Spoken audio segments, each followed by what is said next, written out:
Assalamualaikum warahmatullahi wabarakatuh. Perkenalkan, saya Adi Nugroho, mahasiswa PPG kelas 4 Universitas PGRI Semarang. Nah, kali ini saya sedang bersama narasumber Bapak Priyo Utomo SPD yang nantinya akan membantu saya untuk menganalisis alternatif solusi masalah yang relevan dan tentunya nanti akan menentukan bagaimana langkah rencana aksi untuk PPL saya nanti. Pak Priyo hari ini sehat ya Pak Priyo? Alhamdulillah sehat. Alhamdulillah sehat. Jadi ini pertemuan saya yang kedua dengan Pak Priyo, teman sejawat yang inspiratif dan memiliki banyak pengalaman terkait dengan pembelajaran yang dilakukan pada kelas tinggi.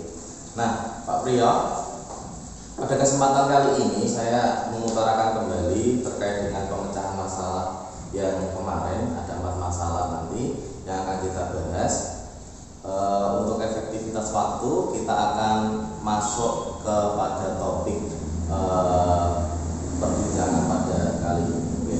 Pak Priyo, kemarin itu setelah saya melakukan berbagai kajian termasuk wawancara oleh panjenengan dan juga literasi dari Google Scholar ataupun jurnal yang telah dilakukan pada penelitian sebelumnya, saya mengambil permasalahan terkait siswa merasa bosan terkait dengan pembelajaran yang dilakukan dulu, dirasa monoton terkait dengan penggunaan media yang belum optimal.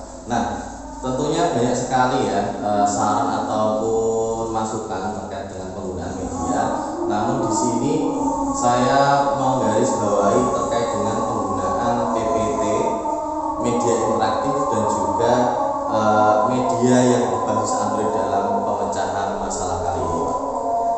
Menurut panjenengan itu untuk PPT ya, pertama PPT itu kelebihan ataupun kemudahan apa yang dapat kita ambil dari PPT? Oke, PowerPoint, kalau PowerPoint kan aplikasi dari itu ya, Microsoft. Tapi dalam bentuk slide menampilkan slide itu banyak bentuknya Pak.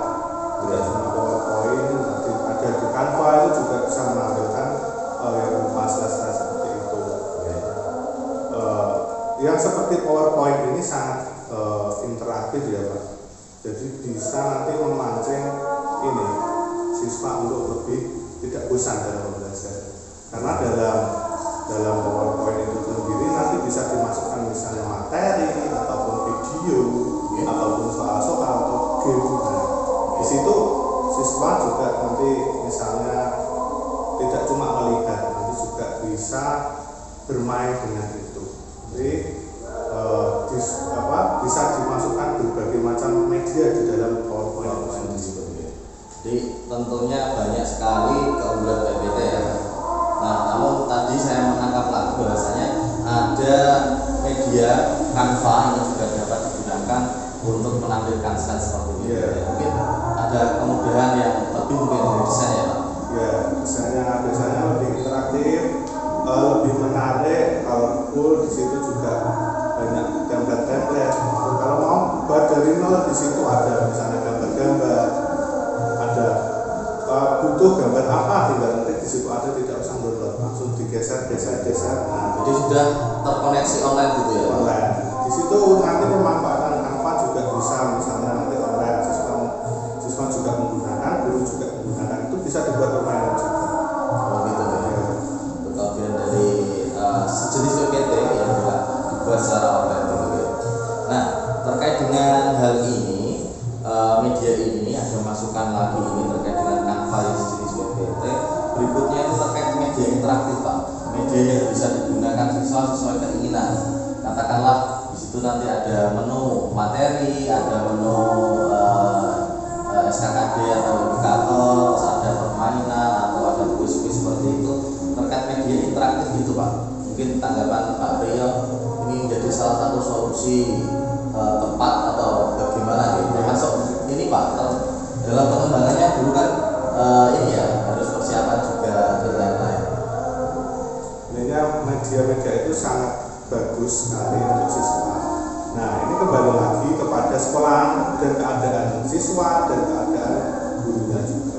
Kita harus sesuaikan, misalnya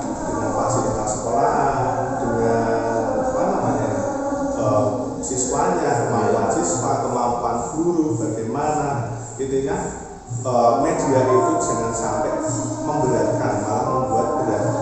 Nah, media itu digunakan untuk kita mempermudah, untuk mempermudah penyampaian materi dan lain-lain. Nah, misalnya juga kita membuat PowerPoint ya, tapi dalam sekolah itu tidak ada misalnya ini proyektor gitu. Untuk di sekolah Mas Adi ya Pak Adi juga sudah ada ini misalnya. Nah itu kan juga media yang kita gunakan itu yang kita buat itu tidak tepat karena apa, fasilitasnya belum ada. Nah selain kita memikirkan media-media yang beragam, juga kita memikirkan apa yang ada di sekolah kita dulu, apa yang ada dulu kita gali, apa yang bisa dikembangkan, apa yang ada kita kembangkan dulu. Termasuk interaktif itu kan memudahkan ya anak dalam memilih menu materi yang dia pelajari. Kalaupun ada yang belum jelas, itu mereka bisa memilihnya lagi untuk dibaca-baca lagi gitu ya Pak.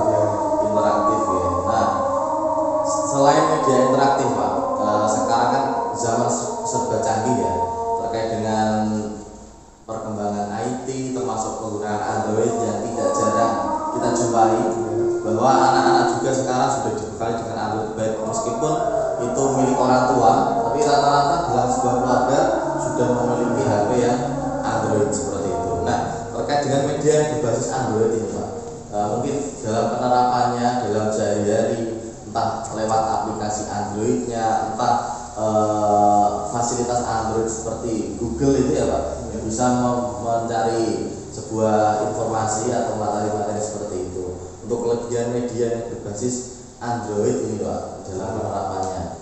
Saya rasa kalau misalnya siswa punya Android semua, punya pribadi, ini juga akan mempermudah, sangat interaktif. Di situ sudah ada banyak sekali yang bisa kita pilih, baik media maupun kita bisa membuat, misalnya kita kalau dibuat aplikasi kan juga bisa, aplikasi Android. Nah itu juga bisa memancing minat siswa untuk belajar. Nanti dan Android itu kan sekarang kan siapa sih yang pegang Android? Baik, tadi Pak Priyo sudah menjelaskan terkait dengan alternatif solusi dalam pembelajaran oleh siswa itu merasa monoton dengan penggunaan media oleh guru yang kurang optimal. Sebagai titik poin ini Pak, saran ataupun solusi yang nanti akan saya gunakan dalam aksi Pak. Untuk saran untuk Pak Aksi, pertama kita untuk mengajar siswa yang bosan tadi, kita gunakan media yang interaktif. Jadi kita dalam pembelajaran menggunakan media yang interaktif. Nah, contohnya itu tadi PowerPoint. PowerPoint kan bisa diisi dengan video. Jadi tidak PowerPoint yang hanya menampilkan poin saja. Tidak menampilkan teks-teks saja. Sudah berupa interaktif. Di dalamnya sudah ada menu dan lain-lain. Nah, syukur-syukur nanti bisa memanfaatkan HP Android. Misalnya itu sampai aplikasi atau bagaimana. Nah, karena HP itu nanti tidak cuma bisa digunakan di sekolah saja kan. Misalnya nanti di rumah dengan penugasan nanti buka ini aplikasi ini kerjakan. Nah, itu juga hal yang malah menambah waktu belajar. Baik, jadi memfasilitasi kebutuhan di sekolah maupun bisa di rumah juga. Karena sudah dibukti Android itu jadi pegang di rumah itu lah, anak itu pasti pegang Android. Walaupun nonton video lah, bermain game gitu ya Pak. Nah, kalau bisa memanfaatkan itu, waktu itu kita ganti dengan media tadi yang menarik, siswa akan tertarik untuk lebih belajar dari media yang Bapak buat di Android ketimbang menonton video atau hal-hal lain yang kurang monoton gitu ya. Nonton saja bosan jadi. Oke, jadi titik poinnya adalah kita minimal lah nanti akan dikembangkan sebuah media interaktif, syukur-syukur kalau bisa Android seperti itu. Oke, baik Pak Priyo, terima kasih. Untuk permasalahan pertama, alternatif solusi sudah kita temukan satu titik tadi, interaktif atau bahkan Android seperti itu. Nah, berikut yang kedua Pak, terkait permasalahan dengan materi pembelajaran yang berbasis HOTS Pak.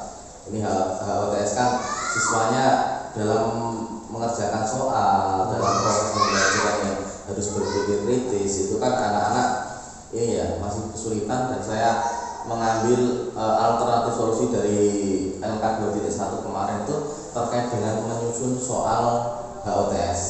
Dan yang kedua itu melatih siswa berpikir kritis. Apakah ini sudah tepat ya Pak untuk pemilihan alternatif terkait pemilihan pemecahan masalah ya, sebagai alternatif terkait dengan kesulitan pembelajaran yang berbasis HOTS ini? Saya kira sudah tepat ya, sudah pada jalurnya itu Pak. Nah, tinggal nanti pengembangannya, nanti misalnya soal-soal HOTS itu bisa kita kembangkan, misalnya siswa itu disiplin buat kisi-kisi kan ya Pak, untuk terus kemudian memperhatikan soal-soal dengan membuat soal yang memang berdasarkan taksonomi itu ya Pak.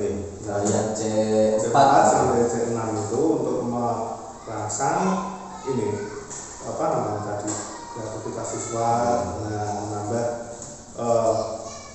memancing siswa untuk lebih aktif dalam pembelajaran itu.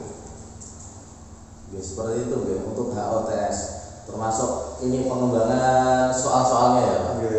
Nah itu sebagai sharing ini untuk ANBK ya, kita dulu itu sempat ada pembekalan ataupun drill itu ya Pak, mungkin lewat ini apa yang online itu Pak, di Kemdikbud ya, itu bisa untuk latihan-latihan. Nah memang begini untuk HOTS itu Pak Adi, jadi memang HOTS ini juga di sekolah-sekolah, terutama sekolah kita yang di pinggiran ya, memang butuh pembiasaan, butuh latihan, dan butuh memang apa ini, memang dilatih, dibiasakan, diulang-ulang gitu. Nah latihan itu kan juga nanti di ANBK itu yang kelas 5 ini, kan nanti sudah Oktober nanti rencananya kan ada ANBK itu. Nah ini memang di dalam soal-soalnya ANBK memang hot gitu. Nah banyak tipe soal di sana. Tipe soal dan membutuhkan pemikiran siswa, pemikiran kritis siswa. Lebih kritis lagi. Kritis dan lebih tingkat pemikirannya tidak cuma 1 lapis, tapi akan 2 lapis, 3 lapis. Nah, hal ini yang perlu kita tingkatkan dengan cara apa tadi? Kita biasakan dengan latihan soal. Nah, dalam penyusunan soal kita perhatikan dulu. Ini antara KD dan soal biasanya ini harus mencari benang merahnya.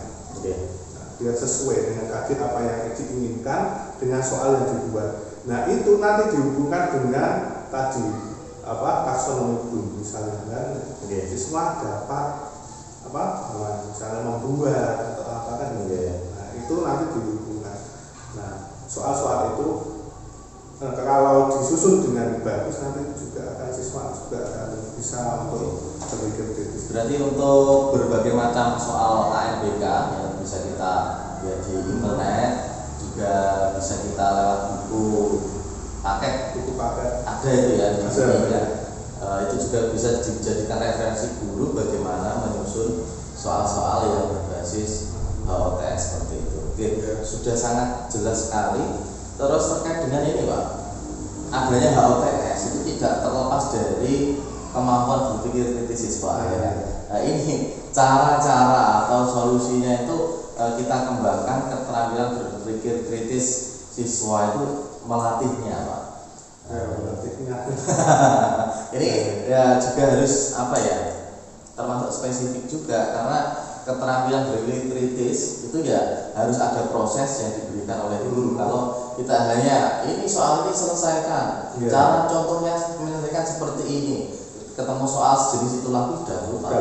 Kalau kita tanamkan mungkin nanti ada anak itu bisa memahami sebuah soal tersebut, bagaimana langkah-langkahnya. Oh ini kok sepertinya ini ya. Jadi mereka lebih kritis dalam memahami soal. Untuk melatih siswa berpikir kritis ini ya Pak Adi ya. Jadi kita bisa mengulang-ulang latihan terus dengan latihan tadi. Terus kedua ini kembali lagi ke media tadi. Untuk menanamkan benar-benar konsep yang kita akan ajarkan ke pikiran siswa, ini butuh namanya pembelajaran yang berkesan, bermakna, berkesan. kalau siswa sudah berkesan dengan pelajaran itu mudah diingat dan nempel di sini. Nah, kalau sudah nempel akan sulit lupa. Oh, kemarin itu Pak Adi menerangkan dengan PowerPoint ada gambarnya ini, misalnya tentang fotosintesis kan gitu. Nah, oh prosesnya itu kemarin ada gambar matahari dan lain-lain. Nah, itu siswa akan lebih nempel ketimbang nanti misalnya Pak dibandingkan dengan Pak Adi misalnya menggunakan ceramah saja. Itu siswa bayangannya ya tidak bisa membayangkan imajinasinya. Tapi kalau kita sajikan media yang interaktif tadi, nah untuk memancing ini melatih berpikir kritisnya tadi siswa ini, nah itu saling berhubungan Pak. Jadi dengan tanamkan di sini cara berpikir siswa, terus dilatih, terus menggunakan media yang tadi bisa menempel sekali di otak tadi. Nah insya Allah nanti siswa juga akan mudah untuk berpikir kritis, juga akan meningkat. Termasuk dalam menyampaikan materi kita tuh memberikan pertanyaan terbuka gitu ya Pak. Pertanyaan. Jadi nanti akan merangsang anak itu untuk berpikir lebih jauh dari berbagai macam sudut pandang seperti itu. Dengan lingkungan misalnya pertanyaan yang berhubungan dengan lingkungan sekitar. Dan bisa bagaimana misalnya pekerjaan yang ada di sekitar kalian kan gitu. Jadi siswa akan berpikir ada apa saja ya di sini. Gitu. Dan nanti akan merujuk misal kalau IPS itu kan ada pekerjaan yang menghasilkan barang, itu pekerjaan yang menghasilkan jasa seperti itu. Nanti kita bisa ini namanya kalau yang ikut itu kemarin pertanyaan pemantik Pak. Pertanyaan pemantik itu jadi nanti bagaimana kita mengetahui pengetahuan awal siswa dan memancing siswa untuk berpikir kritis tadi. Jadi pertanyaannya biasanya itu bagaimana menurut kalian? Nah itu pertanyaan-pertanyaan yang memancing siswa berpikir. Oke, seperti itu. Berarti di inti pokok pemecahan masalah ini kita memiliki dua alternatif, yaitu terkait dengan menyusun soal OTS yang bisa kita ambil dari berbagai sumber tadi. Kita juga bisa merancang sendiri dan kita bisa melihat referensi seperti ya Pak. Dan juga melatih siswa berpikir kritis. Ini ternyata kalau dibedah ini ternyata isinya sangat banyak terkait penggunaan media yang luas, saling keterhubungan atau terkait gitu ya. Ada media yang harus memancing anak, bagaimana kita menjelaskan, bagaimana kita memberikan pertanyaan terbuka sebagai pemantik siswa untuk berpikir kritis dan lain sebagainya. Ini sangat sudah nyambung gitu terkait dengan permasalahan LTS ini yang tidak jarang dijumpai di banyak SD ya Pak. Gitu. Oke. Terima kasih. Itu poin yang dapat kita ulas di alternatif kesulitan pembelajaran LTS di sekolah seperti itu. Nah, yang ketiga Pak. Ketiga ini ada permasalahan terkait dengan keaktifan siswa.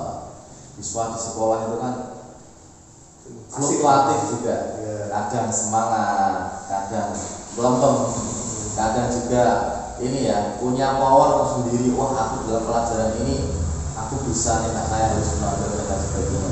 Itu termasuk permasalahan di dalam kelas yang klasik, tidak hanya saat-saat ini saja, tapi dari dulu setiap mengajar pasti kita temukan anak itu masih pasif. Dalam satu kelas itu paling ada beberapa yang aktif dan itu menonjol, terlihat terus. Yang lain gelundung, hanya ngikut saja. Nah, itu terkait dengan keaktifan siswa yang masih rendah itu di dalam kelas Pak. Saya ini menganalisis solusi yang relevan dan memungkinkan untuk saya lakukan itu. Yang pertama, penerapan media pembelajaran. Yang kedua, menggunakan model pembelajaran. Dan yang ketiga, pemanfaatan TIK Pak. Ini kalau kita pikir-pikir ya nyambung semua. Kita bedah satu-satu. Untuk media Pak, media itu esensi media itu Pak. Ya tadi kan Pak Adi membahas tentang penggunaan media yang belum optimal yang pertama tadi. Yang ini yang terakhir ini adalah keaktifan siswa. Nah, jadi begini Pak. Jadi memang di dalam kelas, di kelas saya pun misalnya ya contohnya begini. Misalnya pada saat pelajaran matematika, ayo anak-anak kali ini pelajaran matematika. Apa yang anak katakan? Halah Pak, gitu kan ya. Kebanyakan begitu kan ya Pak. Nah, beda lagi. Ayo anak-anak kita belajar hari ini SPDP menggambar. Asik kan gitu ya Pak. Karena apa? Nah ini juga berkaitan dengan keaktifan siswa. Nah, ini bagaimana kita dalam mengajar itu siswa itu menyenangi pelajaran itu terlebih dahulu. Jadi pelajaran itu bisa siswa itu senang. Ayo matematika, hore kan gitu. bisa. Kalau begitu dari awal itu seperti itu, siswa juga untuk semangat belajarnya juga meningkat. Nah, terkait dengan itu tentu menggunakan media pembelajaran ini sangat berperan untuk meningkatkan siswa ini untuk keaktifan siswa.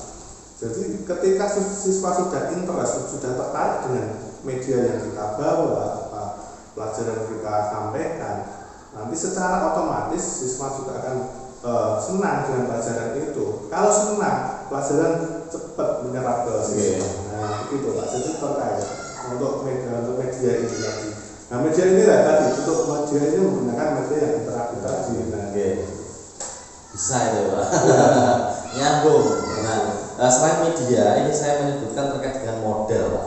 Nah, model ini kan rata-rata ya Pak. Permasalahan guru terkadang kan monoton, ceramah, ini kurang menarik. Ini kira-kira model pembelajaran ini dampaknya apa sih Pak untuk sebenarnya ini kan model kan banyak sih. Mungkin nanti Pak Trio nanti bisa menyampaikan manfaat model dan model yang recommended nih Pak untuk saat-saat ini. Untuk model pembelajaran ini juga memang ini berpengaruh sekali. Jadi model ini kita sesuaikan dengan apa? Dengan materi yang kita akan ajarkan. Kemudian ketersediaan alat sarana prasarana. Kemudian ketiga itu adalah ini siswanya sendiri. Pengelolaan siswa. Ini model ini nanti akan meningkatkan aktivitas siswa, ketertarikan siswa untuk pembelajaran. Kalau modelnya ini nanti nyambung semua. Jadi misalnya menggunakan ceramah tadi itu untuk model yang itu kan model pendekatan namanya. Nah, kalau model ini bisa misalnya yang lagi ini yang baru-baru ini ada PPL. Mungkin sintaknya ya Pak ya. Sebagai penentu proses ya. Nah, nanti ini Pak yang memang disesuaikan dengan materi, terus menggunakan model yang memang menarik, bisa ada yang permainan lah atau apa di dalamnya itu memang siswa itu bisa aktif. Jadi model yang di dalamnya sintak-sintaknya itu memanggil keaktifan misalnya kooperatif dan lain-lain. Nah, untuk model yang saat ini ya itu ini ada PPL ini yang saat ini baru gencar-gencar ini dari siswa dikasih suatu masalah terus siswa mencari solusi dari permasalahan. Kemudian yang kedua ini, nah ini yang menurut saya ini bagus tapi membutuhkan waktu yang lama. Ini project based learning. Jadi nanti siswa pada akhirnya bisa menciptakan suatu project, ada produknya. Nah, ini yang menurut saya sekarang bagus sekali untuk diterapkan. Tetapi memang itu untuk mungkin disesuaikan dengan sekolahnya Pak Adi, disesuaikan dengan materinya juga, ya. Jadi model yang sesuai dengan siswa, dengan materi dan dengan keadaan sekolah. Gitu. Terima kasih Pak. Jadi model lagi-lagi kita juga harus ini ya Pak. Harus paham betul materi yang disampaikan sehingga nanti dalam penerapan model dengan melaksanakan sintak-sintaknya urut-urutannya itu tidak terlewat dan nanti pas sesuai dengan aktivitas belajar siswa. Jadi kalau sudah terkoordinasi dengan baik, katakanlah sesuai dengan sintak langkah-langkahnya itu nanti aktivitas siswa juga akan naik seperti itu. Jadi aktivitas pembelajaran akan lebih semangat gitu anak-anak selalu tampil dalam setiap langkah pembelajaran yang dilakukan. Jadi tidak ada anak yang merenung, melamun, katakanlah seperti itu, tidak ada gitu. Termasuk ada pembelajaran secara berkelompok dan lain-lain itu ya Pak. Ya, terima kasih terkait dengan alternatif keaktifan siswa ini, bahwasanya 3 pokok pendukung yang dapat menyelesaikan keaktifan siswa ini adalah pertama model, di mana model tersebut akan membuat siswa tertarik sejak awal pelajaran itu kan media pakai media apa ya, itu langsung kok menarik apa yang dibawa ini. Terus katakanlah penggunaan model itu juga akan membimbing langkah-langkah ataupun pelaksanaan pembelajaran yang dilakukan. Jadi pembelajaran itu tidak ngelantur kemana-mana, tapi ada kegiatan yang secara terstruktur dalam proses penyampaian materi tersebut sampai terakhir evaluasi seperti itu gitu. Dan pemanfaatan TIK. Nah, lagi-lagi ini pemanfaatan TIK. Tadi juga sudah dijelaskan.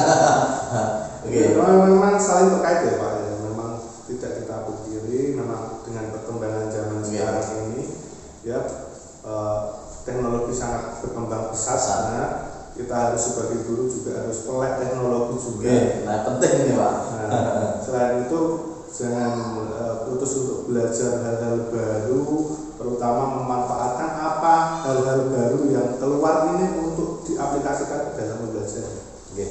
Termasuk TIK ini. Pada masa diharapkan ini di masa depan ini anak-anak juga semuanya melek teknologi semua, termasuk guru.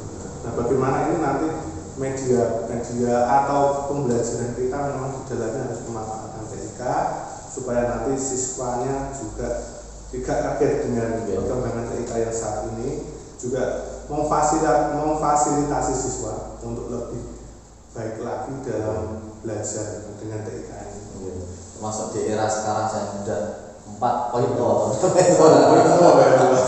itu juga era yang serba cepat dan betul Pak Priyo tadi ya, bahwasanya guru harus melek teknologi, termasuk dimanfaatkan dalam pembelajaran di dalam kelas seperti itu. Titik poinnya berarti itu ada 3 untuk meningkatkan keaktifan siswa, baik dari media ataupun dari model ataupun dari media TIK yang dapat kita gunakan. Jadi kita yakin ya sekarang ini untuk di daerah-daerah seperti tempat kita aman ya untuk TIK, katakanlah minimal dalam sekolah itu ada, meskipun tidak semua ruangan tercukupi gitu ya Pak. Terima kasih. Untuk berikutnya Pak Priyo, ini untuk di akhir wawancara ini ada permasalahan yang keempat, ini terkait dengan penggunaan IT.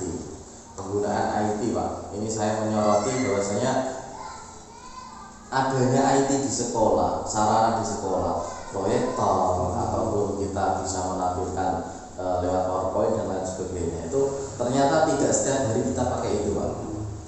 Ternyata kita lebih memilih menyelesaikan tugas-tugas yang ada di lembaga kerja, kita lebih memilih kepada aplikasi dari sebuah pembelajaran tersebut, mengaplikasi, mengerjakan soal-soal, menyelesaikan masalah. Kita kadang cenderung lupa terhadap bagaimana konsep ataupun langkah-langkah atau proses pembelajaran yang bisa menanamkan fondasi pengetahuan untuk siswa itu. Nah, penggunaan IT ini Pak, saya menyoroti bahwasanya penggunaan platform yang sekarang sudah tersedia di internet, dan tak jarang pun kita bisa menggunakan cara gratis. Nah, itu mungkin dari saran-saran Pak Priyo, saya di sini sih melihat beberapa contoh ya Pak. Mungkin nanti ada tambah dari Pak Priyo, saya harapkan sekali. Mungkin yang saya sampaikan ini ada Quizzes, ada Zenius, Canva, ada Rumah Belajar, ada Sway ataupun Wordwall. Ini yang sementara saya sorot dan saya temukan kajian literaturnya. Mungkin dari Pak Priyo sendiri terkait dengan penggunaan media IT sendiri ini Pak, bagaimana? Iya, tentang IT memang sebenarnya ada Pak, tapi kita tidak, walaupun alatnya ada, kita biasanya jarang menggunakannya. Kita mereka lebih nyaman menggunakan metode apa namanya dengan biasa ya, biasanya konvensional. Karena apa? Kembali lagi ini masalah pertama adalah persiapan. Terkadang itu persiapannya untuk memasang proyektor, untuk apa namanya ini membuat medianya. Kecuali memang di sekolah yang sudah proyektornya sudah nancep di situ, tinggal masa kemudian itu tadi membuat medianya. Jadi sebelum apa yang kita tampilkan kan harus kita buat. Iya. Kalau biasanya dulu kan sudah ada di buku, tinggal anak-anak dibaca harus gitu. Kalau ini kita harus membuat. Nah inilah yang harus kita memang tanamkan, harus kita biasakan, harus membuat ini yang berbasis TIK. Terus kemudian tadi ada platform banyak sekali ya Pak Adi. Yeah. Untuk media itu tadi benar sekali ya, sudah pernah saya aplikasikan itu semua, walaupun tidak setiap hari. Ada kabar lagi itu ada Kahoot itu saya dengar juga cukup bagus, tapi yang sering itu saya pakai Quizzes untuk Quizzes ya. Untuk kuis, karena ada lombanya. Nah, siswa itu suka kalau ada lomba, ada kompetisinya. Siapa ya itu kan Pak naik. Di situ juga misalnya kita cover dari PowerPoint atau dari materi ke langsung ke situ juga bisa, langsung ke Quizzes. Dan materi barunya soal atau video-video. Di situ memang lebih luas kalau menurut saya di situ. Untuk Canva mungkin penggunaannya adalah dengan ini Pak, slide gitu ya. Video apa namanya poster dan lain-lain di situ juga bagus. Untuk yang media yang lain nanti coba digali lagi Pak. Okay. Masih banyak tapi kalau sebutkan satu-satu ini nggak akan selesai. Banyak sekali memang. Baru Google apa namanya Google Form juga bisa ya. Terus ada Microsoft 365 itu kan juga di situ juga mirip-mirip quiz seperti Sway gitu. Sway gitu. Itu kan kayak PowerPoint lah tapi dari Microsoft yang 365 ya Pak. Itu 365 itu dalamnya banyak Pak. Bisa membuat kelas, bisa membuat materi di situ, bisa membuat soal-soal di situ, kalau dimanfaatkan dengan baik juga bagus. Terima kasih Pak Tio untuk titik poinnya ini. Kita dalam penggunaan IT ini kita katakanlah bebas memilih ya Pak. Maksudnya karena kita sekarang memang sudah dilengkapi dan di internet juga banyak sekali macam pilihan yang dapat kita gunakan. Mungkin ini langkah tepatnya kita ini Pak, melihat materi yang dapat kita sampaikan nanti itu tentang apa, dan kemudian kita sesuaikan dengan media online yang kira-kira pas. Kalau mungkin pakai rumah belajar, mungkin itu materi nanti apa, terus untuk evaluasinya nanti gimana. Tapi saran dari Pak Priya tadi yang saya garis bawah itu termasuk Quizzes. Di sana bisa menampilkan materi dan sekaligus melakukan quiz, assessment gitu ya. Dan assessment pun itu bisa dilihat secara real time terus di kelas langsung bisa ya Pak? Langsung dilombakan bisa. Unggul-unggulan skor gitu. Nanti seru Pak. Mungkin ini titik poin untuk dengan berbasis IT mungkin ini saya akan lebih menekankan ke Quizzes berarti. Bisa dicoba dan kita cari referensinya dulu di YouTube mungkin ya Pak banyak. Baik, terima kasih. Itu adalah bagaimana referensi ataupun saran-saran dari Pak Priyo yang banyak sekali dan tentunya membangun dan membuka jendela informasi dan memberikan petuah bagaimana kita nanti dapat melaksanakan pembelajaran secara baik. Dan tentunya pada dasarnya pembelajaran yang baik adalah yang dapat memberikan pembelajaran bermakna bagi siswa, dan siswa itu akan mengingat apa yang kita kasih itu dalam jangka waktu panjang seperti itu ya Pak. Jadi pembelajaran akan mengena dan tentu skill-skill yang mereka miliki itu nempelnya di otak itu lama. Jadi pembelajaran tidak langsung hilang. Nah itu Pak. Itu gini, selain memang ini kognitif kita juga harus mengasah soft skill siswa. Nah itu yang saya rasa ini yang penting nanti yang akan dimunculkan dalam nanti ada kurikulum baru Pak ini. Mungkin karakter siswa itu yang lebih dimunculkan ketimbang nanti kok mungkin. Walaupun nanti bisa berjalan seimbang, tapi sepertinya nanti karakter siswa. Ada karakter yang perlu dimatangkan lebih dulu ya. Pendidikan yang karakternya, Pak, soft skill-nya. Oke, terima kasih untuk sebagai penutup kali ini. Mungkin Pak Prio ada pesan-pesan khusus atau bagaimana terkait dengan rencana aksi yang akan saya laksanakan nanti. Pak Adi ini tentang masalah-masalahnya bagus tentang pemilihan media nanti, semoga nanti bisa dipilih dengan tepat sehingga permasalahan-permasalahan yang dihadapi dalam kelas Pak Adi ini bisa terselesaikan dengan baik. Kemudian nanti semoga nanti dalam berjalannya ini pelaksanaannya nanti bisa berjalan lancar dan sesuai dengan harapan. Terima kasih sekali lagi untuk Pak Prio Utomo SPD sudah memberikan banyak informasi kepada saya. Mungkin itu yang dapat kita garis bawahi hari ini ya Pak. Mari kita menjadi guru yang full berperan aktif dalam menyajikan pembelajaran, baik dari ada media, ada model, adapun penggunaan IT yang sekarang ini harus kita laksanakan dan kita menjadi guru yang melek teknologi seperti itu. Terima kasih. Itu wawancara yang saya laksanakan hari ini bersama Bapak Prio Utomo. Saya rasa cukup. Mohon maaf atas segala kekurangan apabila ada salah-salah kata. Saya ucapkan mohon maaf. Terima kasih. Saya cukupkan. Wassalamualaikum warahmatullahi wabarakatuh. Terima kasih Pak Prio. Terima kasih.